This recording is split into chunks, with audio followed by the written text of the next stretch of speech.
Indian stock മാർക്കറ്റിലെ രണ്ട് പ്രധാന എക്സ്ചേഞ്ചുകളാണ് NSEയും BSEയും. Hi everyone, welcome back to the channel. ഇന്ന് ഈ വീഡിയോയിൽ വളരെ സിമ്പിളായി BSE എന്താണ്, NSE എന്താണെന്ന് എല്ലാം വളരെ ഡീറ്റെയിൽ ആയിട്ട് മനസ്സിലാക്കാം. ഇനി സ്റ്റോക്ക് എക്സ്ചേഞ്ച് എന്താണെന്ന് അറിയാത്തവർക്ക് ഷെയറുകൾ വാങ്ങാനും വിൽക്കാനുമുള്ളൊരു മാർക്കറ്റാണ്. അതായത് നമ്മൾ സാധനങ്ങൾ വാങ്ങാൻ സൂപ്പർ മാർക്കറ്റിൽ പോകുന്നത് പോലെ ഇൻവെസ്റ്റേഴ്സ് അവരുടെ ഷെയറുകൾ വാങ്ങാൻ സ്റ്റോക്ക് എക്സ്ചേഞ്ചുകളിലേക്ക് വരുന്നു. നമ്മൾ നേരത്തെ പറഞ്ഞതുപോലെ ഇന്ത്യയിലെ രണ്ട് പ്രധാന സ്റ്റോക്ക് എക്സ്ചേഞ്ചുകളാണ് NSEയും BSEയും. NSE എന്നത് നാഷണൽ സ്റ്റോക്ക് എക്സ്ചേഞ്ചും BSE എന്ന് പറയുന്നത് ബോംബെ സ്റ്റോക്ക് എക്സ്ചേഞ്ചും ആണ്. ഈ രണ്ട് സ്റ്റോക്ക് എക്സ്ചേഞ്ചുകളും സെബിയുടെ നിയന്ത്രണത്തിലാണ് ഉള്ളത്.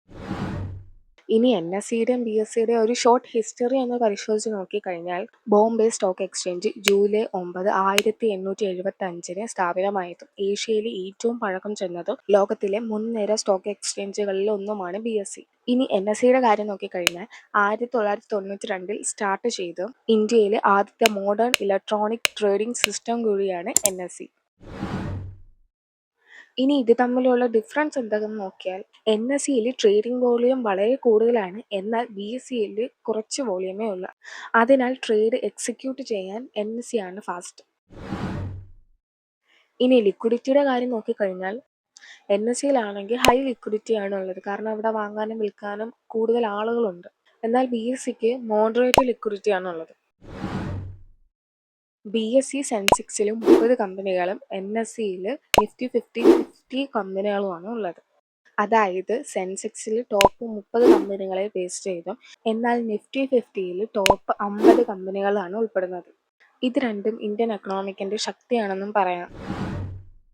ഇനി ഇതിന്റെ ലിസ്റ്റഡ് കമ്പനീസ് ഒക്കെ നോക്കിയാൽ BSEയിൽ 5000-ന് മുകളിൽ കമ്പനികളും NSEയിൽ 2000-ന് മുകളിൽ കമ്പനികളുമാണ് ലിസ്റ്റ് ചെയ്യപ്പെട്ടിട്ടുള്ളത്. കമ്പനികളുടെ എണ്ണത്തിൽ BSE ആണ് കൂടുതലെങ്കിലും പക്ഷേ ട്രേഡിംഗ് ആക്ടിവിറ്റി കൂടുതലുള്ളത് NSEയിലാണ്. ടെക്നോളജിയുടെ കാര്യം നോക്കിക്കഴിഞ്ഞാൽ കൂടുതൽ ഫാസ്റ്റും ബെസ്റ്റ് ട്രേഡിംഗ് ടെക്നോളജിയുമാണ് NSEക്കുള്ളത്. ഇൻട്രാഡേ ട്രേഡേഴ്സ് ഒക്കെ സാധാരണയായിട്ട് ഉപയോഗിക്കുന്നതും ഈ NSE ആണ്.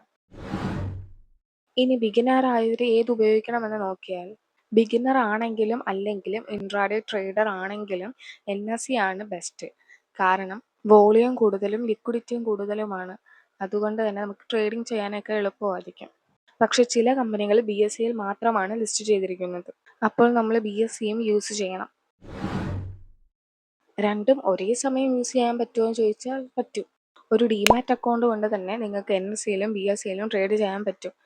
ഇപ്പോൾ നിങ്ങൾക്ക് NSEയും BSEയും എന്താണ് തമ്മിലുള്ള വ്യത്യാസം എന്നിങ്ങനെയുള്ള ഡൗട്ടുകൾ ക്ലിയർ ആയെന്ന് വിശ്വസിക്കുന്നു.